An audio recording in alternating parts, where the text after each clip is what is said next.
My name is Fonda Georger. I'm 42 years old. On the morning I lost my job, the first thing I did was call my family. My mom said 4 words, "We'll figure it out."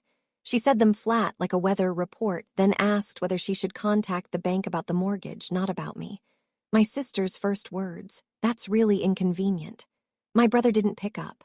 I sat on my kitchen floor in Columbus, Ohio, and waited for a text. A call back, anything. I thought about what I had paid for over 11 years. My parents' mortgage, my sister's car insurance, my brother's phone bill, $2,800 every single month for 132 consecutive months. Over $369,000. And when I needed my family for the first time, I got 94 days of silence. Not one call, not one text, not one "Have you eaten?" Before I tell you what happened on day 95, if this story is making you feel something, please hit like and subscribe. Drop a comment and tell me where you're watching from and what time it is there. I want to know. Now, let me take you back to where this started. Glenbrook, Ohio is the kind of town where everyone knows what year your parents graduated from the high school on Route 7. Population just over 8,000. 2 traffic lights, 1 grocery store. The closest Target is 40 minutes away. I grew up in a blue ranch house at the end of Maple Creek Road. My parents, Dennis and Carol, had the kind of life that looked stable from the outside. Dad worked maintenance at a paper mill for 23 years. Mom worked the front desk at a dental practice 3 days a week. They owned their home. They had a real number in their savings account. Then in 2008, my dad hurt his back. A warehouse shelf came down during a routine run. He had surgery, then another. The mill let him go 6 months later. His disability benefit came in at roughly 40% of his former salary. The savings account started moving in one direction. I was 26 that year, living in Columbus, working my way up through data and analytics at a logistics firm, logging long days, building something that looked like a future. By the time I turned 31, I had crossed into 6 figures. First person in my family to do it. Mom called the evening I told her. I remember exactly where I was, standing in my kitchen, eating leftovers out of the container. "Could you help us out a little?" She said, "Just for a while until things stabilize." I said yes. Of course I said yes. They were my parents. My dad's back would never fully be right again. The mortgage was due on the 1st of every month. I had the money. I said eyes. And the 1st of every month became a different kind of day for the next 11 years. Let me give you the numbers because the numbers matter. $1,400 a month toward my parents' mortgage. That was the starting point. The bank had flagged them for a higher payment bracket after 2 missed installments.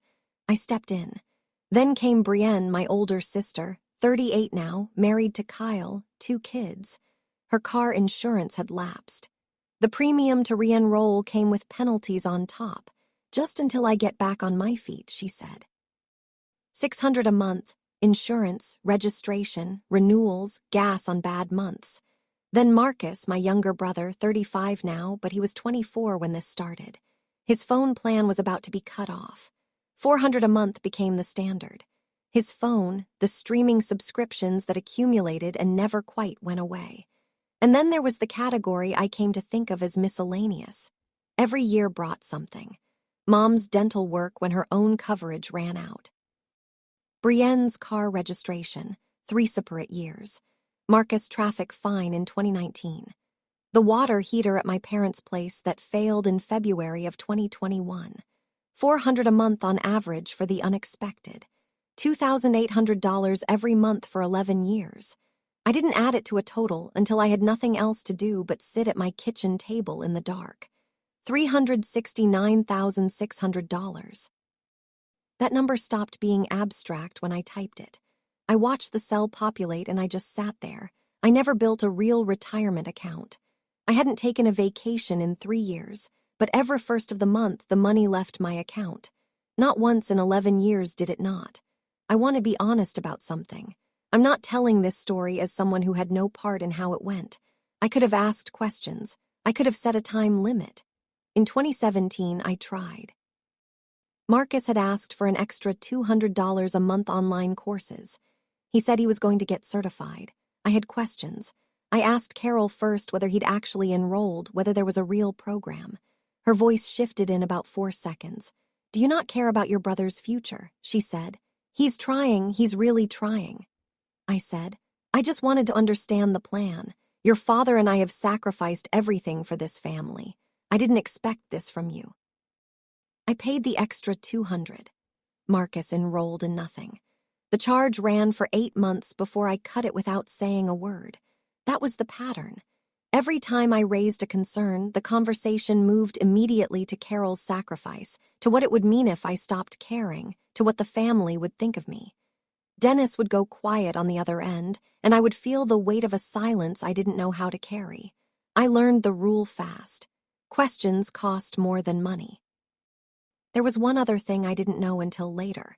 When Carol talked about me to Patris and others in the extended family, she framed my contributions as something I did willingly, proudly even. "Fonda loves helping the family," she'd say. "It's just who she is." No one in the extended family knew the real number. Carol had made sure of that, not until the morning I pressed send. By last September, I had been at the same company for 9 years. The performance review I received that month was the best of my career. My manager used words like exceptional and indispensable. I led a team of 6.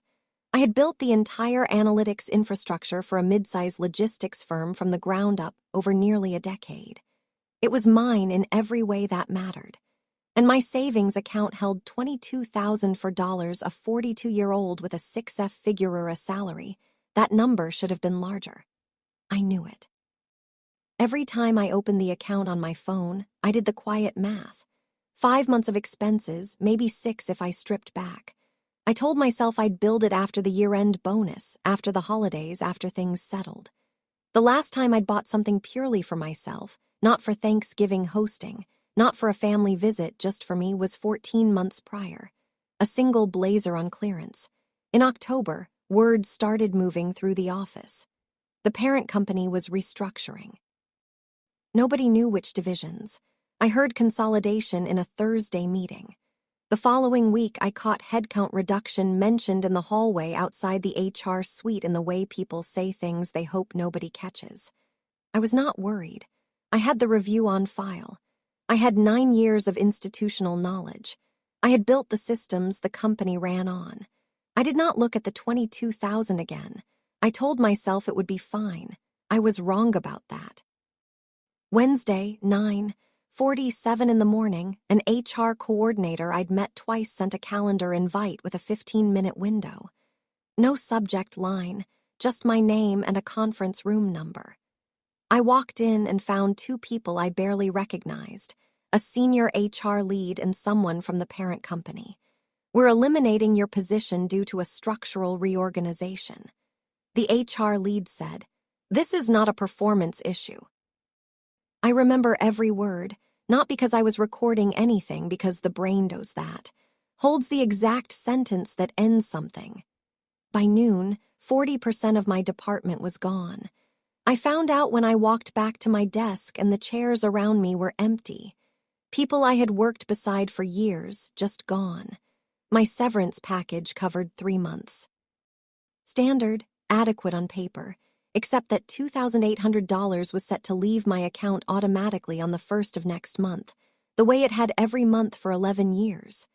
That detail wasn't on any of the company's paperwork. I didn't go back inside after I cleared my things. I took my laptop bag, my coffee mug, and the small framed photo from the corner of my desk. I walked out into the October air and kept walking for 40 minutes. I stood on a bridge over the Scioto River and did the math without wanting to. 3 months severance, 22,000 in savings, 2,800 going out on the 1st. At the current burn rate, I had maybe 5 months before things became critical. I pulled out my phone and I called my mother first. Mom answered on the second ring. I told her everything plainly, the restructuring, the position eliminated, the 3-month severance. I explained that I needed to pause the mortgage contribution while I got back on my feet. She was quiet for 2 seconds. "We LL figure it out," she said flat, even like a statement of fact. Then, before I'd taken a breath, she asked whether she should call the bank, not to explore options for them, to ask what would happen if a payment came in late about the mortgage, not about me. I said I'd be in touch. I hung up. Brienne picked up on the first ring. Same information, same phrasing. I told her I'd need to pause the car insurance contribution for a while.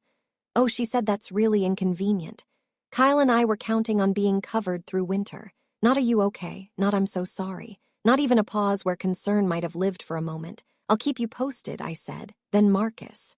The phone rang 4 times, then his voicemail. I left a message. Calm, short. I explained what had happened and said I'd need to pause his phone and subscription payments. I said I'd be in touch. He never called back. I sat down on the curb 2 blocks from my building. The concrete was cold through my pants. I was not crying. I was thinking about those 3 calls and the fact that in all of them, not one person had asked if I was okay. Not one. I got home and sat at my kitchen table. I drafted a text to all 3 of them, kept it short. "I'll let you know when I have more clarity. I need a few weeks sent." Then I watched the screen. 48 hours passed. No response from any of them. Not a call, not a reply, not a take care of yourself from anyone who had just learned that the person covering a combined $2,800 a month was now unemployed. On day 3, I opened my banking app. The automatic transfer was scheduled for the 1st of next month, 6 days out. I went into the transfer settings. I turned it off. I didn't announce it. I didn't explain. I just turned it off. For 11 years, that 1st of the month had meant one thing: the money leaves. On this first day, nothing left. It was the quietest morning I could remember. I thought surely the absence of $2,800 would produce at least a question. Day 7, day 10, day 14, nothing. I started going for long walks in the mornings. I updated my resume. I made coffee at home instead of the place on the corner. I watched my savings change by small amounts and did the math every few days. I told myself someone would call soon. A week was nothing. People got busy. Day 20, day 25, day 30. The phone stayed quiet and I began to understand something I hadn't let myself understand before, that the silence wasn't new. The silence had always been there. I had just been too loud with payments to hear it. The job search started the day after I cleared out my desk. I updated my resume that same night. I reached out to former colleagues. I built a tracking spreadsheet.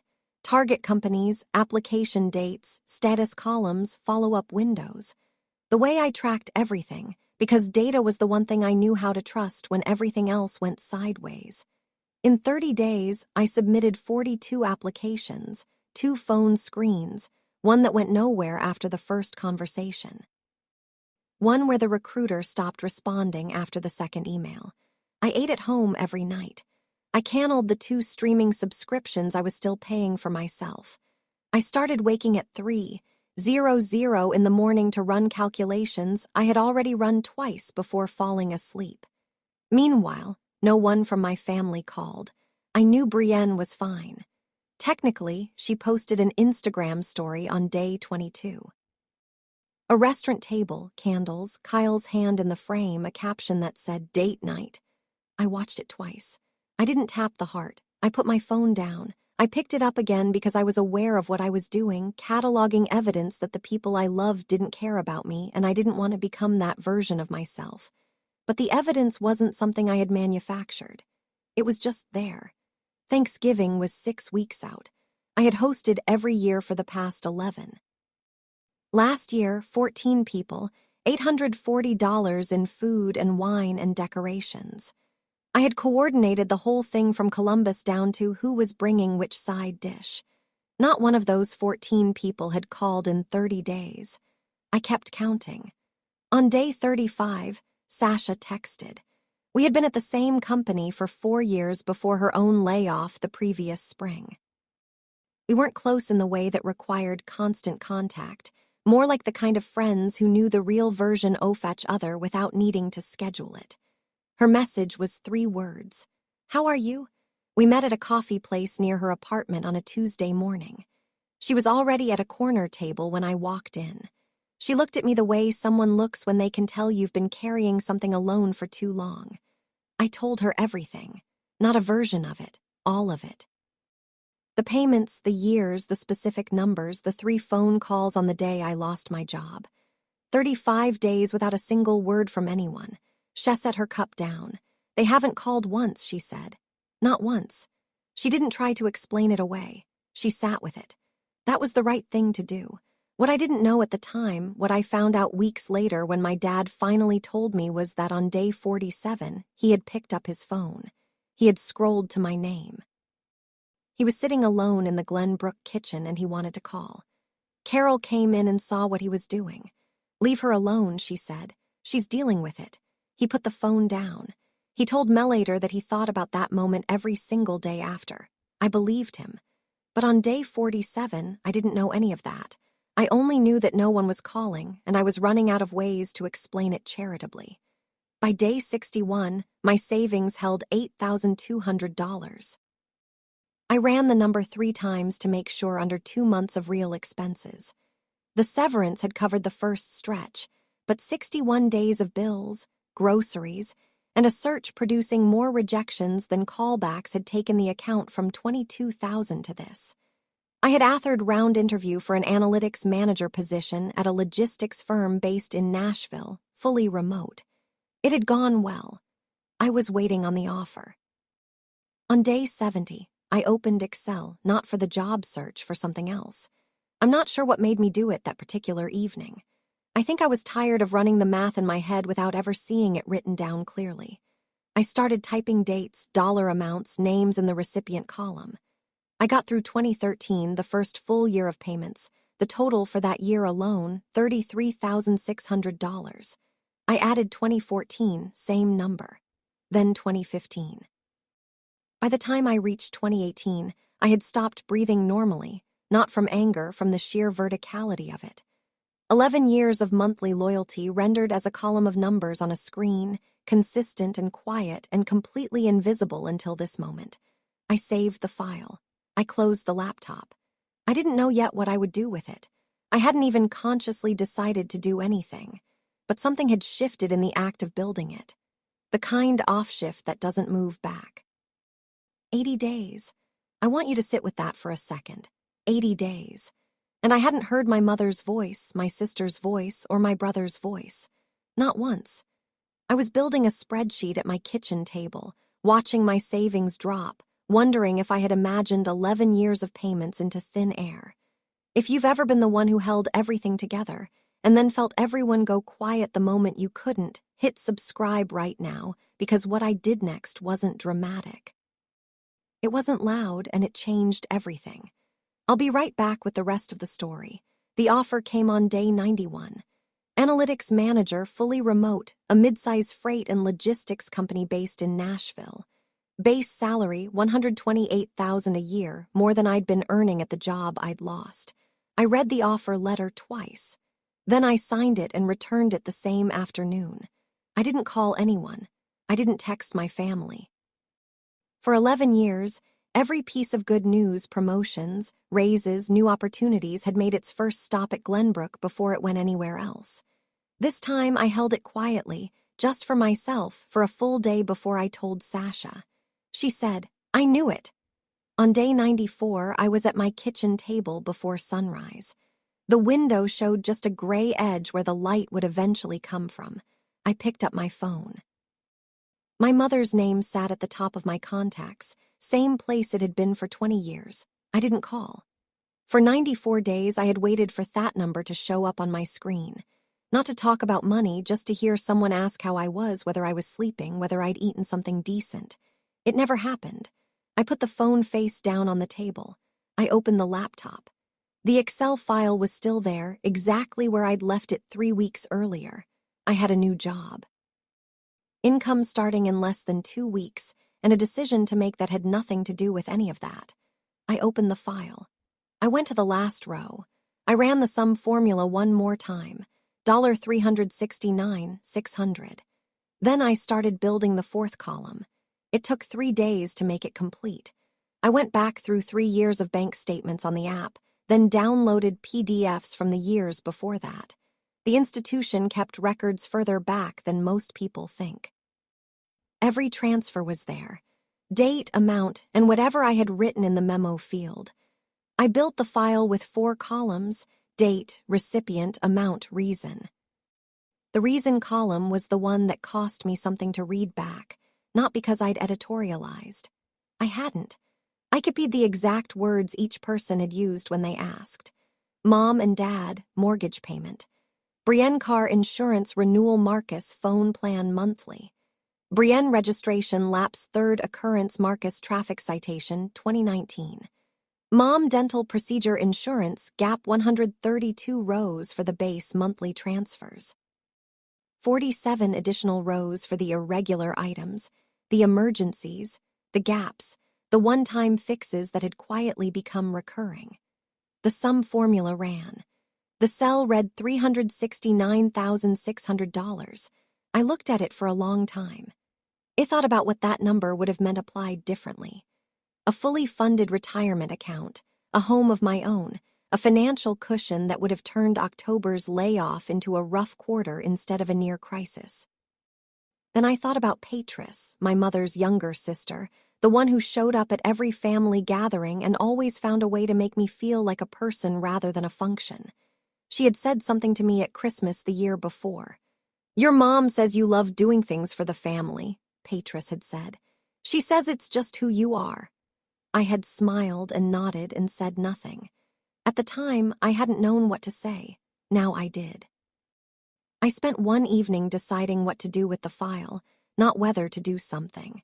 That part had already decided itself somewhere between day 70 and day 94. The question was who should receive it and in what form. I wasn't going to post it publicly. Not social media, not any forum. Performing anger for strangers isn't something I have any interest in. That's a different thing entirely from telling the truth. I made a list of names, the people in my extended family who had been given a specific version of this story for years. Patris, who believed I was someone who helped because it was my nature. Uncle Raymond, my dad's older brother, retired, not a man who liked surprises, who had sat at my Thanksgiving table for over 2 decades and probably heard Carol's version across enough dinners to think it was the whole picture. A few others, people who had looked at me and seen a woman who gave freely and felt good about it because that was the only account they'd been offered. They had no reason to think otherwise. Carol had never given them one. My immediate family, Mom, Dad, Brienne, Marcus would receive it as well. I wrote no subject line. I attached the file and named it Family Up Support 203 2024, XLSX. I typed each email address manually the way I would for a work document. I needed to go to specific people. I wrote nothing in the body of the email. Not one word, no framing, no accusation, no explanation. The spreadsheet had its own argument. It made it quietly, precisely, without emotion. That was the point. I looked at the 9 addresses in the field. I moved my cursor to the button. I didn't send it that night. I went to bed. I wanted to be certain in the morning. I sent it at 7:14 on a Monday morning. Then I made coffee, poured it into the blue mug I'd had since graduate school, stood at the kitchen window, and watched the street come to life. A dog walker, a woman with a stroller, a delivery truck making a tight turn at the corner. I had a new job starting in 12 days. My first day would fall on the 1st of next month, the same date that had been the most loaded day of my calendar for 11 years. It was going to mean something entirely different now. I changed into work clothes at 7:50, a habit I'd kept even when working from home because it helped me think.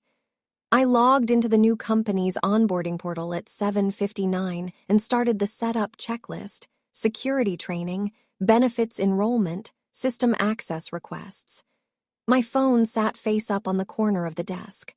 I did not watch it. There was a time in my life, honestly most of my adult life, when I would have drafted and redrafted follow-up messages, monitored for signals, rehearsed every possible incoming response, managed the situation before it managed me. That morning, I filled out forms. I read the company's data governance documentation. I note 3 questions to ask my new manager on day 1. The leaves on the tree outside my window were deep orange and gold. November was 4 days away. The phone stayed face down. At 9:03 it rang. It was my mother's number. I was midway through reading a PDF about data governance policy. I let the call go to voicemail. At 9:17, Brienne called. I let that go too. At 9:45, Mom called again. At 9:50, she left a voicemail. I listened during a break between onboarding sessions.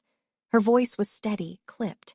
Not the sound of Somyeon who had been hurt, the sound of someone who had been caught. Fonda, I don't know what you think you're doing, but this is not okay. You need to call me back right now. I checked the message duration. 23 seconds. In 94 days, she had managed 0. I set my phone down and went back to the onboarding materials. At 10:02, Carol tried to reach Patris. I know the timeline because Patris told me afterward in careful detail. Carol called Patris at 9:22 before Patris had opened her email that morning. The message was something like, "Fonda's doing something strange. Don't worry about it if you get anything from her."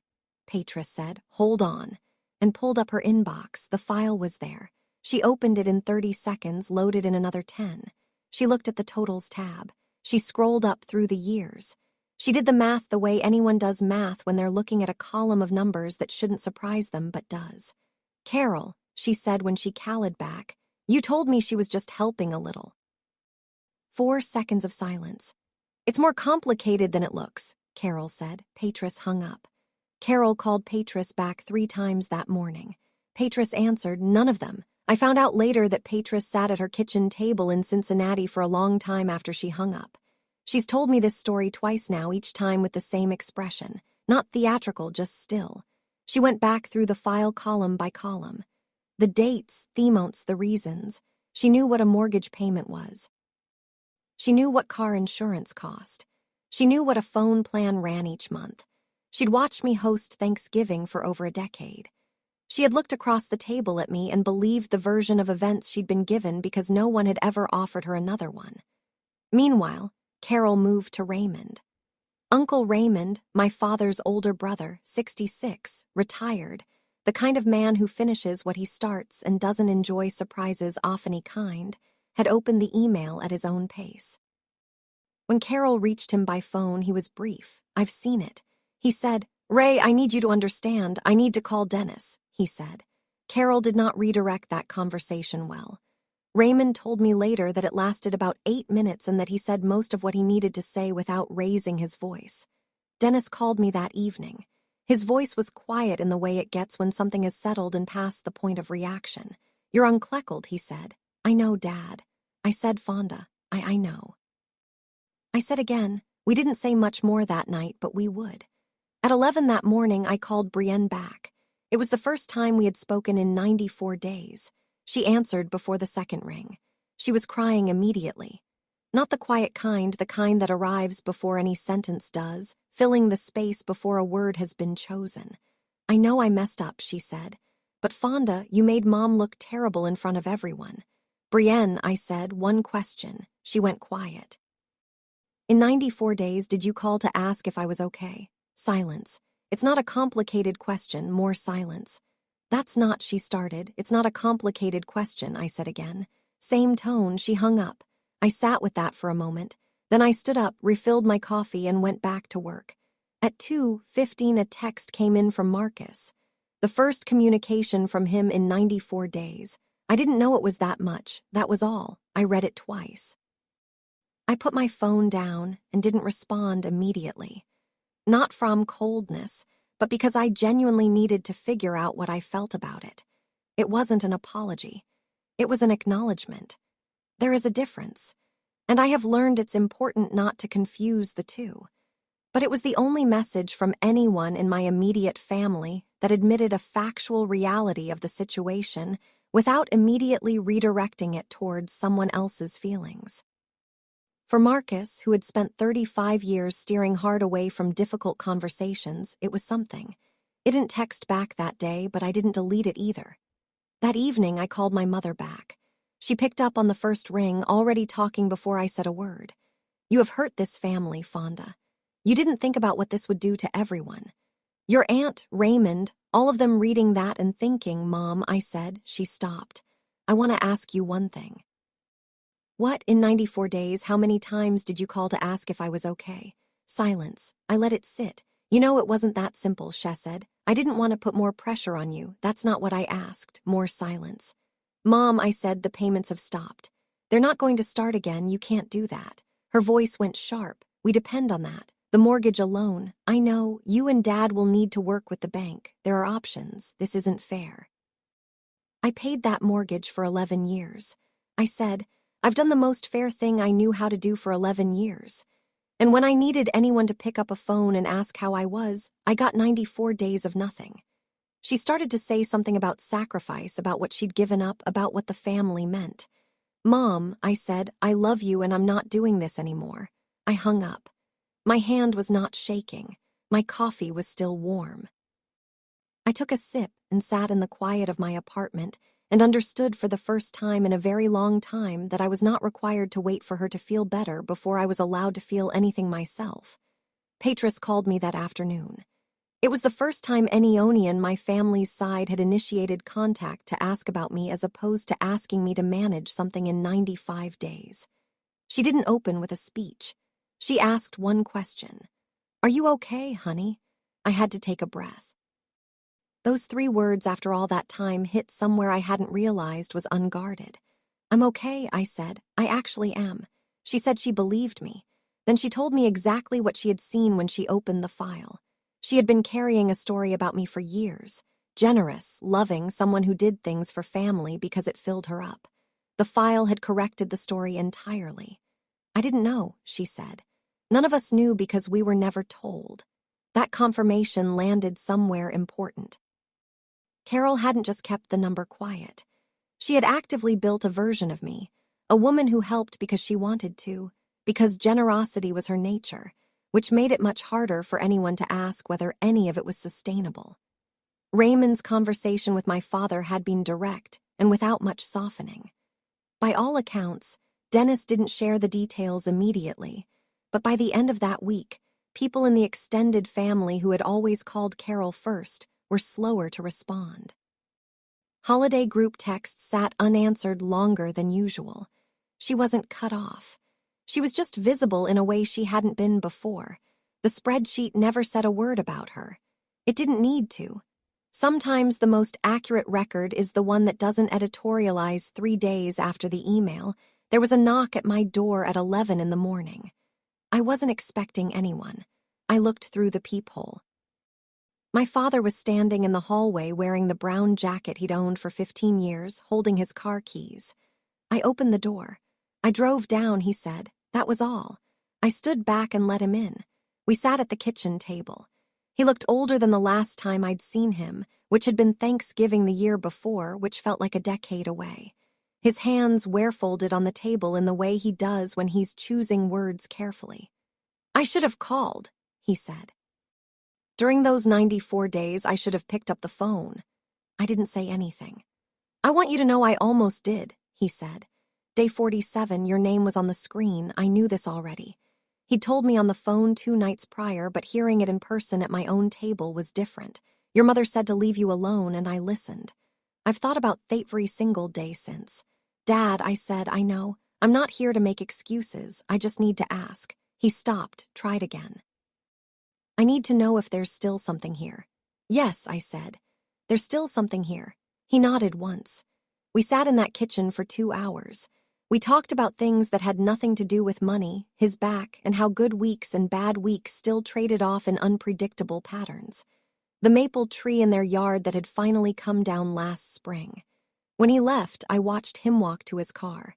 Then I went inside, and for the first time in months, I let myself cry. Thanksgiving was 3 weeks out when the email went. Every year the sequence was the same.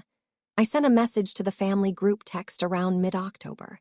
I confirmed the date and location, usually my parents' house in Glenbrook because it held the most people comfortably. I asked who was bringing what.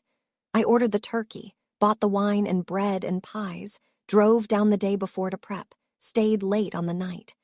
My card at the end usually ran somewhere between $700 and $900. This year I sent nothing. I didn't cancel anything. I didn't announce a change. I simply didn't initiate. I watched the group chat, the same one where across 94 days, not a single message had appeared asking whether I was all right. No one sent a, "Hey, are we doing Thanksgiving?" No one said, "What's the plan?" No one started the thread. Carol waited for me to reach out. I know this because Patris told Melater. She was certain I'd send the usual message eventually. Brienne waited for Carol to say something first. Kyle apparently asked once. Brienne said she didn't know what was happening this year. Marcus didn't think to ask. He told me this himself months later with the blunt honesty that is the most decent thing about him. I just figured someone else was handling it. He said no one was handling it. Thanksgiving morning arrived. 31 consecutive years without a break in the tradition. This year, no table, no turkey, no 14 people in the Glenbrook living room. I cooked pasta from scratch at my own stove in my own apartment with the window cracked and November air coming through. It was not the saddest meal I had ever had, not even close.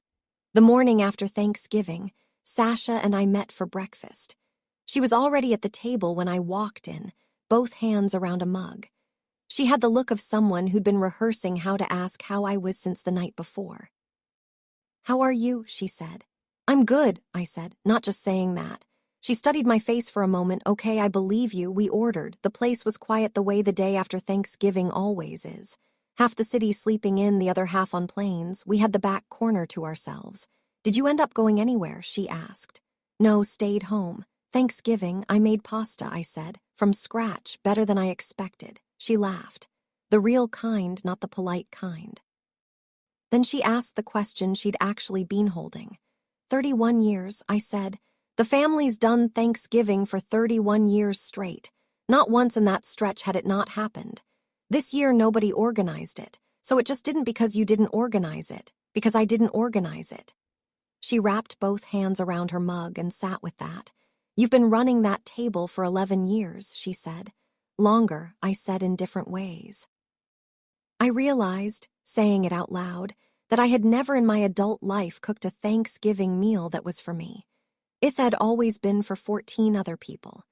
The pasta I ate alone the night before at my own table with a glass of wine, the window cracked, was the first November dinner I had eaten without a single obligation attached to it. That was strange to name. Strange and also something I hadn't expected to feel like relief. 31 years gone. Not because I announced anything, not because I sent a final message. Gone because I stopped being the one who made it happen and nobody else picked it up.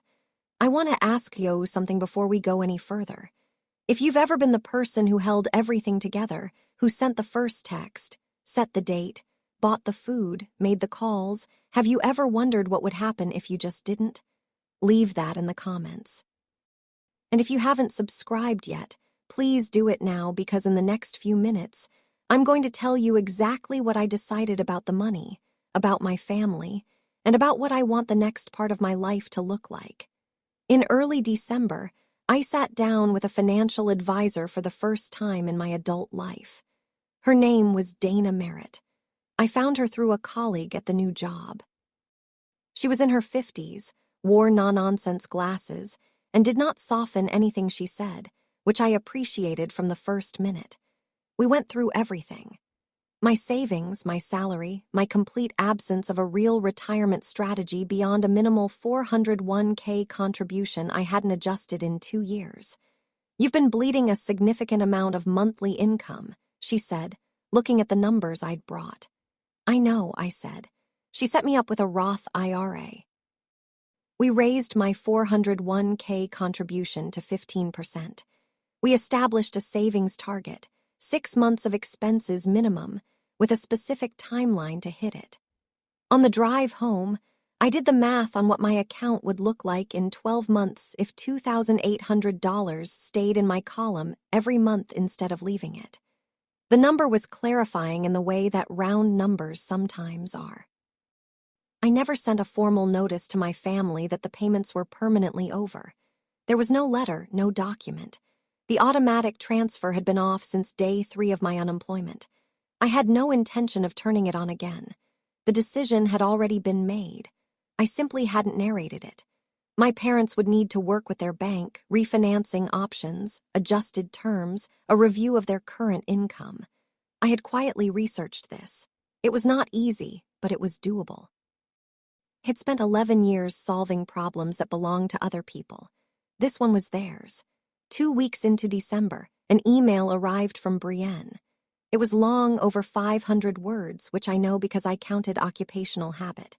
She wrote about how sorry she was, about how she hadn't understood the weight of what I had been carrying, about wanting to rebuild things between us. She used the word rebuild twice. She said she hoped I knew she loved me. I read it carefully, then I read it again. She wasn't wrong about any of it exactly. The apology was real, or as real as she could make it at this stage. She genuinely hadn't understood the full picture. I believed that she had loved me in the limited and careless way that some people love the people they take for granted, which is still love, just not the kind that holds up when it costs something. But I noticed what wasn't in the email. No mention of the 94 days. No acknowledgement that her first words after I lost my job were about her own inconvenience. No accounting for the fact that it wasn't only the money, it was the silence that followed the money. I wrote back the same day, "Brienne, I hear you. I need time. I'll reach out when I'm ready." She replied within the hour. "How long?" I didn't answer that because I genuinely didn't know, and because I had spent 11 years managing everyone else's comfort on their schedule. The boundary wasn't a wall. It was a door, and for the first time in my adult life, I was the one deciding when it opened and for whom and under what terms. I was still learning what that felt like. It felt like something I should have done much earlier. Around the middle of December, Marcus called. I picked up. We hadn't spoken since I'd left him that voicemail 90-plus days earlier. A long silence after the hello. The kind that happens when someone has prepared words and then can't find them once the call actually connects. "I don't know what to say," he said finally. "You don't have to say a lot," I said. "I didn't realize." He paused. "The amount. I knew you were helping. I didn't know how much." "I know," I said. "That's not an excuse." "I know that, too." He went quiet again. Marcus handles difficult conversations the way someone navigates a dark room. Slowly, one hand on the wall, hopping not to knock anything over. "I set up my own phone plan," he said. "I noticed the charge drop off," I said. "I should have done that years ago." "Yeah," I said. "You should have. No performance of forgiveness on my end. No speech about moving forward." He knew he'd let years pass without building what he was capable of building. And I knew it. And we both knew the other one knew. That was the most honest conversation Marcus and I had ever had. It wasn't a resolution. It was something closer to an acknowledgement that a conversation was possible, which was more than I'd expected from him 6 weeks earlier when that 2S sentence text arrived, and I wasn't sure what to do with it. We talked for another 12 minutes. He mentioned a job he was applying for, salaried with benefits. I told him I hoped he got it. I meant it. When we hung up, something settled that had been unsettled for a long time. My mother called on a Thursday in the 3rd week of December. I had started answering her calls selectively when I felt ready, not when she dialed. This time I picked up. She was quieter than she had been before. No sharpness in the opening. She had been speaking with a counselor, she said, something Dennis had arranged, which told me more about his efforts than he'd said directly. She was finding it hard. I believed her. "I want to tell you I'm sorry," she said, "for not calling during those months." "Okay," I said. "I was scared," she said. "Scared of what?" A pause. "Scared you tell me you couldn't help anymore." I sat with that. "Mom," I said, "so your first thought when I got laid off was whether I could still pay the mortgage." She didn't answer right away. "I love you," she said. "That's not what I meant." "I know you love me," I said, "but that's what happened. You called to ask about the bank, not about me. And then you went quiet for 3 months. I didn't think I know. I wasn't going to complete the sentence for her. She was going to have to carry it." "I'm not cutting you off," I said. "I'm not disappearing, but I'm done being the person this family calls about a bill. If you want to call me because you want to talk to your daughter, I'm here." She cried. I let her. When she calmed down, we talked for another 15 minutes about things that had nothing to do with money. It was awkward and a little stilted, like learning to walk again after a long time in bed. A start, though, a real one. The mortgage situation took about 6 weeks to resolve. My parents contacted the bank in December and went through a formal review. Their combined income, Dennis's disability benefit, and Carol's part-time salary qualified them for a restructured payment plan. The monthly amount went up slightly from the original mortgage payment once adjusted terms were factored in, but it was workable. Not comfortable, but manageable. The harder adjustment was Carol returning to full-time work. The dental practice offered her the additional hours. She took them. This happened on a regular Tuesday in January with regular paperwork in the way that real changes in real lives usually do. No drama, no announcement, just a different number of days at the front desk each week. It meant something I couldn't say out loud without sounding unkind. But I thought it for 8 years. The arrangement had allowed her not to have to do this because I was always there. Dennis told me about the refinance on one of our Tuesday morning calls. We had started talking 2 or 3 times a week, just the two of us, which we had genuinely never done in my entire adult life. He said the process had been stressful but workable. He said Carol was adjusting. Then he said something I wrote down afterward because I wanted to have it exactly. We should have done this years ago. He said not just because of the money, because we should have been standing on our own. I didn't respond immediately. I appreciated that he said it without being prompted. It was the most adult thing either of my parents had said to me in years. They didn't lose the house. They didn't need to. And they solved the problem themselves because I was no longer the solution. The family's social landscape had quietly rearranged itself. Patris became the person I talked to most often on that side of the family. Not by arrangement, just by the natural gravity of who had asked and who hadn't. We'd have dinner over the phone on Sunday evenings sometimes, each of us cooking something in our own kitchens. Her daughter's graduate school program, my first month at the new job, a book she was working through, easy in a way I hadn't expected family to be. Raymond sent me a card in January, a physical card, handwritten, which told me everything about the kind of man he is. 3 sentences. I've always been proud of you. I want you to know I see what kind of person you are. Your father is lucky to have you in his corner. I kept the card on my kitchen window's sill for 2 months. Among the broader extended family, cousins, my parents' longtime friends, the people who cycled through holiday gatherings. The shift was quieter. Nobody made announcements, but people who had always routed calls through Carol had started reaching Dennis directly. Patris's relationship with her older sister had become measured in a way it hadn't been before. Still civil, but with a new and visible distance. Carol mentioned this to Dennis, who mentioned it to me. I didn't offer a solution. There's a specific weight to being seen clearly after years of operating under someone else's version of you. Carol had been the narrator of a particular story for a long time. When the primary document became available, a straightforward file with dates and dollar amounts and no editorial comment, people made their own assessments. I didn't need to do anything else. The record had done it for me. By February, 3 months into the new job, my savings account held $31,400. I want to let that sit for a moment. $22,000 when I was laid off. Now, 3 months later, not because of the new salary alone, but because $2,800 had stopped leaving my account on the first of every month. I paid my own bills without math anxiety. I funded the Roth IRA with the maximum contribution for the year, something I had never done before in any year. I raised the emergency fund target and started calculating the date I'd reach it.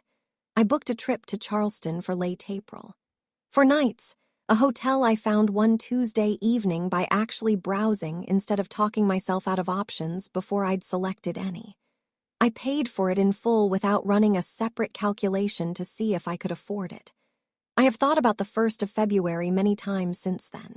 For 11 years, that date came with a phone alert. Transfer confirmed, $1,400 to my parents, $600 to Brienne's account, $400 to Marcus' plan. Then whatever the extras were, the alert would arrive and I would read it and close the app and move on with my day. The way you move on from something that has simply become background noise. The 1st of February, I woke up, made coffee, opened the app. My balance was exactly what it had been the night before. Nothing had left. It sounds like a small thing. I'm here to tell you it is not a small thing. For the first time in my adult life, the 1st of the month was just a day. I want to be clear about something because I think it matters. I am not a simple victim in a simplest story. I know that every month for 11 years, I moved the money. No one held anything over my head. No one forged my name. I said yes in 2013, and I kept saying yes in 131 separate months after that, because I had learned early that saying anything else meant paying a different kind of price. The price of being the one who didn't love her family enough. That was a lesson I absorbed when I was too young to question it, and later too tired to undo. But I've spent enough time with this now to see it more clearly. The woman I was at 31 standing in her kitchen when her mother asked for help on the very evening she'd crossed into 6 figures. She said yes because she loved her family and genuinely wanted to help. That's also true. Both things can be true at the same time.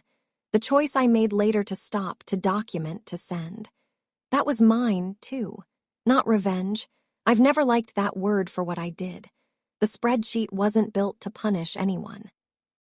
It was built to correct a record that had been quietly wrong for a decade. I told Sasha this over dinner in February. I said I didn't feel like a hero. She said, "That's exactly what you should feel like. Someone who stopped doing a thing that was hurting her." I've thought about that often. The goal was never for anyone to hurt. The goal was for the story to be accurate.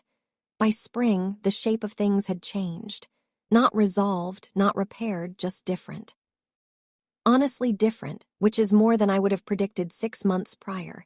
Dennis and I had a standing phone call on Tuesday mornings. He'd started doing crossword puzzles, which gave us something neutral and pleasant to talk around. He'd asked me for obscure state capitals and 80s song titles.